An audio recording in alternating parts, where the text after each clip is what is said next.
Welcome back inside the bunker. It is Monday, August 18th. Hope everybody had a great weekend. As always, I'm Kevin Bum coming to you weekdays for BTO Media, breaking down all the latest in the NFL, talking football this time of year, and I appreciate you joining me for these last few weeks now on YouTube. Also, you can listen to the show always on Spotify or Apple Podcasts. And a reminder, before we get in too deep, you can check out the description on any platform that you get to see the timestamps for topics you want. Those topics today include the Bengals fielding calls for star pass rusher Trey Hendrickson, one of my favorite players in the NFL, so you know I'm going to have a lot to say about that. The Bears preseason Week 2 win over Buffalo, 38-0 the final score. Why Chicago Bears fans have reason to get excited for the first time in a long time. And then we move to ABDUL Carter making meaningless preseason moments into something meaningful. ABDUL Carter and his actions in response to his welcome to the NFL moment against the Jets. We're going to break that down. Should the rookie have behaved any differently? How do we feel about it?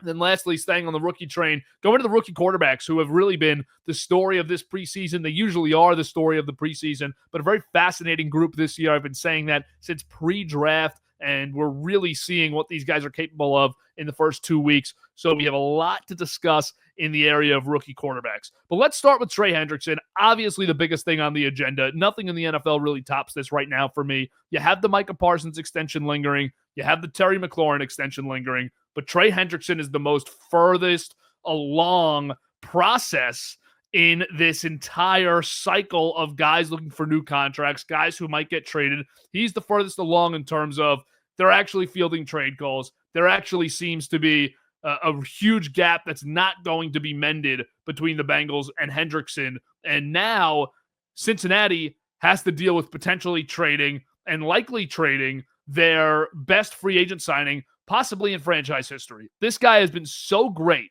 for the Cincinnati Bengals. Most of their legendary players, most of their iconic performers on an all-pro level are drafted players.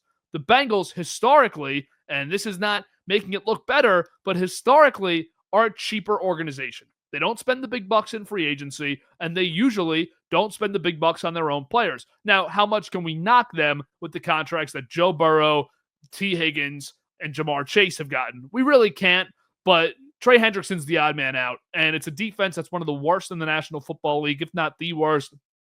Going into this season, they're relying on a lot of unproven young talent, and I don't know if they're going to be able to supplement nearly half of the production that Hendrickson's given you the last 5 seasons as a Bengals, the last 4 seasons, in Cincinnati. But let's take a look through those last few years, because Hendrickson, since 2020, when he was with the Saints, his final year with the Saints, since then, he has 70.5 sacks. That's a ridiculous number over 5 seasons. 70.5 sacks over the last 5 years for Trey Hendrickson. That is Hall of Fame type of stuff. You see those 5-year periods from Hall of Fame guys. Hendrickson has done that. The first 4 years of his career, or 3 years with the Saints, he only had 6.5 sacks. 77 on the career. Last year, he led the NFL with 17.5. The year before that, he also had 17.5. And in 22, he had a down year with just 8 sacks. But 21, he had 14 sacks. 2020, he had 13.5. So with Cincinnati, he has 3 seasons out of 4 years with 14 or more sacks, 2 with 17 or more, one of which he led the National Football League in sacks. This was this past season. And his down year is a 32 tackle, 8 sack year where he missed a lot of time. So you have to be looking at this player and saying, man, you know, I get we're not going to pay him. I get we chose to pay the offensive guys, but we kind of screwed up here because this is one of the best pass rushers in the National Football League. This is a bona fide star game changer defensively. We saw it in their AFC title game win against the Chiefs. We saw how he disrupted it. Every big game against Buffalo in the snow at Buffalo that same year, we saw, or the year after, we saw them with Hendrickson disrupt the backfields of Allen and Mahomes. That's what he provides. You're losing that, and you're losing a huge advantage that you have in a lot of these AFC battles if Hendrickson's not on your team this year. It's just black and white stuff. If Hendrickson's on your team, huge advantage over a lot of teams. He can win you a game or two, and your defense is not nearly as bad as it looks right now without him. Hendrickson's not on your team. You might have the worst defense in the league. You might lose games again 45-40 like you did last year. And when you get to the big games against the big quarterbacks, the few guys better than Burrow, you're not going to be able to get into the backfield the way that you used to be able to in your wins. And that's obviously the difference in beating Mahomes or being beaten by Mahomes. Can you get into the backfield or not? Because the only times it's happened are in his postseason losses, the Philadelphia Super Bowl this past year, the Buccaneers Super Bowl, the loss to the Bengals in the AFC Championship game. And honestly, this past year against the Texans, where it was, I think, an 8-point game, but I digress. You have to get into the backfield against these teams. Hendrickson's going to be gone, and that's a huge problem for Cincinnati. I would really try to mend this. I would make sure I can do everything in my power to ensure that Trey Hendrickson is on this team. I would go to the end of the earth and back again, and then back to the end of the earth, and then back again to make sure I had Trey Hendrickson on my team. He's 30 years old, and he's getting better with age. He's very reliable health-wise. He's readily available almost all year long. He plays majority of downs. This is just a player that I can't justify losing. I would have gotten rid of T. Higgins if it was between Higgins and Hendrickson. I already have Jamar Chase. T. Higgins is great. He's probably a top 20 guy also. It's nice to have both, but come on, man. You got a great quarterback. You got a great wide receiver. You got a great offense overall. You put up points. T. Higgins is going to keep the offense. Losing T. Higgins, will keep the offense at least good. And Trey Hendrickson's just a no-brainer for me. Like, that's a non-negotiable guy when it comes to who is on my football team. And the Bengals are probably going to lose him. So I look to teams that he could go to. Patriots are the first name that come to mind, as well as the Packers. Those two teams pop up immediately when I think of scenarios. And then when you dive deeper, they make sense. They have the draft capital to do it. They have the financial capital to do it. You need money to make this move. This is a potential 3 for $90 million contract. And you see what Elliott Wolf is saying today. They ask him, would you be willing to part with a first or second round pick to get a player of the caliber of one of these guys this offseason? And he says, sure, no hesitation.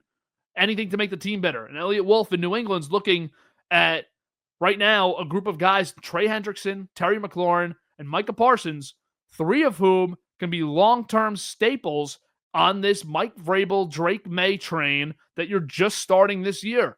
Stephon Diggs is not here very long. Terry McLaurin fits. They don't have elite edge rushers. Trey Hendrickson and Micah Parsons fit. So Elliott Wolf and Robert Kraft and Mike Vrabel are going to be aggressive. New England makes a lot of sense.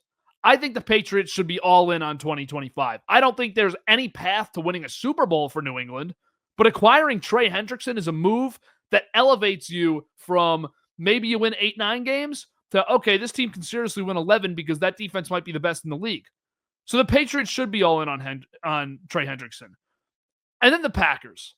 If the Packers aren't all in on Trey Hendrickson, there's a serious problem with the way that they're operating because he's such a perfect fit opposite Rashawn Gary. You make that defense go from fringe top 10, somewhere between 8 and 12, to top 3 easily. You really help out the secondary, which is bleeding right now, and you sit in a position where you say, we're going to get to the quarterback all game long. We're in a division where offenses put up points. Caleb Williams, Jared Goff, J.J. McCarthy, and Kevin O'Connell's in there. You have Ben Johnson in there, and the Lions are just completely loaded, and Morton's a good OC, and he's there now too. Let's go get Hendrickson. The Packers become legitimate Super Bowl contenders in my mind if they could pull this move off. And obviously Micah Parsons too, but it feels way more unlikely. Trey Hendrickson is one of those guys that just changes the game, and you're going to have 2 or 3 more years at elite production. This is the reigning sack leader. This is a guy with 35 sacks over the last 2 seasons, 17 and a half apiece in 2024 and 2023. He's got 70 sacks the last 5 years. Let's get serious in Green Bay. Let's make this move. Give up the first-round pick. The guys that you take in the first round don't really work out anyways. You get Luke Van Ness in the first round. You can't get a pass rusher in the first round since Rashawn Gary. They've tried to add defensive players. They're not great at it in the draft. They had good guys, not great guys. And that's most teams. The Packers do well drafting. They don't blow you away. So let's part ways with the second-round pick right now. Let's do it. Get rid of the 2, get Trey Hendrickson, and become a real contender. Because right now, they're still on the fringe. And that's not good enough in Green Bay year after year after year. Hendrickson is the guy they need to go get. Let's stay in the NFC North. Chicago Bears preseason. Awesome week 2 game for them. Awesome debut for Caleb Williams. He goes 6 of 10, 107 yards, touchdown. He had the nice long 90-plus yard march downfield on the opening drive. Loveland and Komet were both involved on that. So you're getting big tight end production. You get 530 total yards from this offense all game long. Chicago Bears fans have to be excited by what they saw. Caleb Williams looked good. Ben Johnson's offense looked terrific. You look like you had the pieces and the offensive line, the tight ends, weapons all over. The defense looked very good. If Ben Johnson is a terrible head coach, they will still score points. There is not a realm of possibility in my mind where the Chicago Bears don't put up points. And I think Ben Johnson's going to be a hell of a head coach. I think the Bears are going to be competing for that division for a very long time. I was impressed with a lot of what I saw from Caleb last year. I've been trying to tell people that he's completely overhated, and they're going to find out pretty quickly this year that he is. Yeah, rough start to training camp. You saw a couple videos of him with some throwing issues, some inaccuracies. You heard he was struggling to come along in this offense, and you listen to the way Johnson talks about it. You listen to the way Williams talks about it. There was no concern. He needed time to come along in this offense. It's not easy in the Ben Johnson offense with all these new faces. DJ Moore, Cole Kmet, Colston Loveland. You have a good group of running backs. You have a good offensive line now. This is a good team. And it's a team that's in a tough division, but they're going to be able to compete here with Ben Johnson now, who knows Detroit as well as anybody around the league. And he knows what they can do and what they can't do, and maybe a few ways to stop them. You got a really good coaching staff with Dennis Allen running the defense now. I could not be more excited for the Bears. And you know me, a guy who traditionally is not very high on Chicago, who really doesn't go all in on the Bears ever. And now I'm sitting here saying, if this team was the surprise top 3 seed in the conference, if they were the surprise division winner, I'm not going to be too surprised. And that's not just because of a preseason game. It's just because of the facts. You look at the roster, you look at the defensive success they had last year, you look at the games that they lost by 1 score last season, which were so brutally handled by the coaching staff, and you say they might be able to flip this thing way faster than you think. Very tough schedule for them. Division aside, the schedule's tough, and then you got to play those teams inside of it. Geez, doesn't get much tougher than that. But the Bears have real reason to be excited right now for the first time in a really long time. This is not Matt Nagy. We didn't know if Matt Nagy could really call plays. We knew he had a good offensive mind. We didn't know if he could be an offensive coordinator calling the plays. Ben Johnson, at the minimum, is a top 5 play caller in football. At the minimum, as a head coach. That is very valuable. That is very promising. And we saw it last night. They absolutely dominate on Saturday, and they look great. Let's pivot. More preseason stuff. The young kid with the Giants, ABDUL Carter.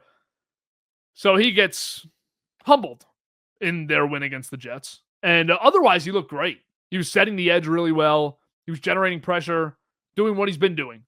Looked great. But he got chip blocked by Stone Smart and absolutely buried. Got absolutely buried. It happens. Welcome to the NFL, where these things happen. This stuff happens.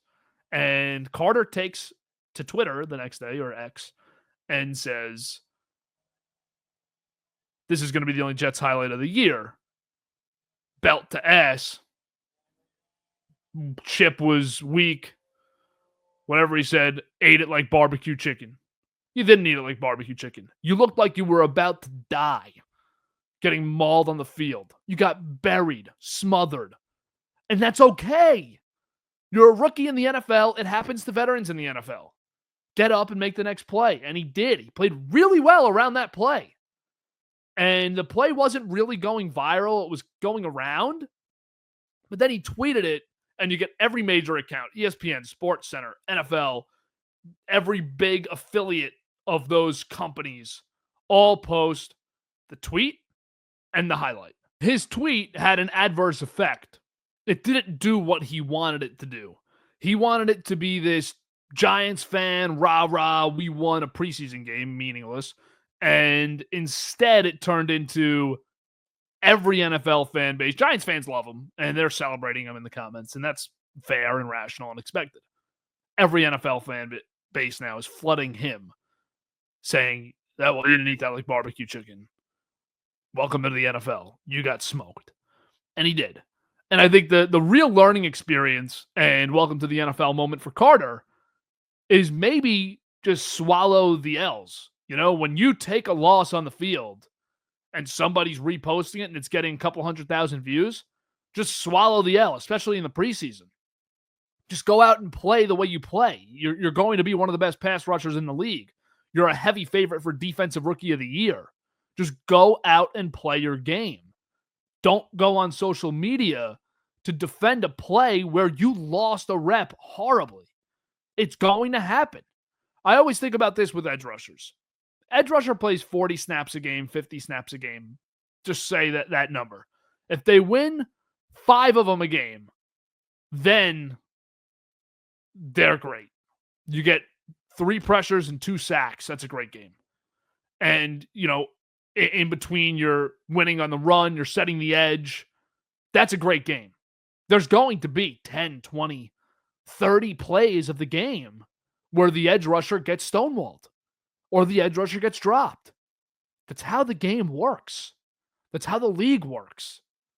So you have to now overcome that emotion and make sure that in the NFL regular season where it matters and you're facing starters, you're ready to then overcome the emotion, overcome the bad moment, and continue to be great. Would I worry a little bit about Abdul Carter's emotions? Yeah. Would I worry that he's not going to produce? Absolutely not. He's definitely going to produce. There's no way Abdul Carter doesn't produce in the National Football League. But emotionally, let's, as a coaching staff and as an organization, try to just get him in check a little bit here. Try and get him a little bit of a realistic perception and try not to give other teams bulletin board material for the next time you play them. Yeah, the Jets, it's a fine write-off. They don't play each other this year. I believe they don't play for another 2 years. So it's fine, whatever. The Jets stunk on Saturday. He was right about everything he said, but he didn't eat that block, and it wasn't soft. He got laid out, and the moral of the story for me is don't go to social media because it completely backfired on you. And it's a good lesson for the young rook to learn, a guy I like, but a guy who definitely needed to get humbled this weekend. Rookie quarterbacks, they've been the talk of the preseason. As always, Dillon Gabriel's a guy I first want to touch on. Giants fans, we'll get to Jackson Dart. We're also going to get to Cam Ward. But Dillon Gabriel was the 3rd pick of the draft. And you look at the body of work that Gabriel had in college. He played more games than Bo Nix. He was actually better in college than Bo Nix statistically. And every year of his career was more efficient and more productive than what Nix did besides that final year at Oregon for Nix. And Gabriel has the most starts in draft history. He has a massive arm, bigger arm than Dart, bigger arm than Sanders, bigger arm than Shuck, probably bigger arm than Cam Ward. Very accurate passer, very on-time passer. He's probably the 2nd best passing tape in college football out of the draft this year besides Cam Ward. But he's very undersized. Left-handed quarterback doesn't give him an advantage in the draft, and he's not very mobile. Can move, but mobile, no. He's not the 2nd, 3rd, or 4th best quarterback in the draft, but he's a really good passer, and he has NFL traits. And he had a really successful college career at tough schools, Oklahoma and Oregon. We're talking about schools that produce monster NFL quarterbacks. Nix, Herbert, Mayfield, Kyler Murray. These are the quarterbacks that have come before Jalen Hurts. These are the quarterbacks that have come before Gabriel at these schools. So I'm not into the idea that Sanders was automatically the 3rd best quarterback on Cleveland's roster, maybe 2nd, maybe 1st. SHEDEUR Sanders is competing with a guy in Gabriel that very well may have been above him genuinely on the field tape-wise, may have been above Sanders. Gabriel may have been there for Cleveland, and I think he definitely was. I think Cleveland would have taken Sanders in the 3rd round if Sanders was their top quarterback. But Gabriel was, and I think he was their top player at that time. And I wouldn't be surprised if other teams had it that way too. So Gabriel's gotten disrespected this year. And then he makes the comment post-game that there's entertainers and there's competitors. So let's all take that out of context. And let's all think by entertainers, he meant SHEDEUR Sanders. Well, he didn't, because the full context, he's talking about the media versus players who really just want to go out there and compete. And the portrayal is that there's guys that want to entertain, and there certainly are. But he's not in any way referencing SHEDEUR Sanders there, and that's so obvious. It's actually a quote Dillon Gabriel said before being in Cleveland, before making his NFL debut. He didn't throw a touchdown in this game. He actually threw an interception, threw it in some crowded traffic, but it probably shouldn't have been picked, probably the tight end's fault. But overall, 13 of 18, 143 yards. I'm rooting for Gabriel. I'm rooting for Sanders. I'm rooting for Joe Flacco. I'm rooting for the whole Cleveland QB room there, really. But Gabriel deserves more respect than he's gotten this offseason. And quite honestly, the disrespect for a guy who was a Heisman favorite every year preseason and in the mix all year long, every year, the disrespect is astonishing for Dillon Gabriel. Astonishing.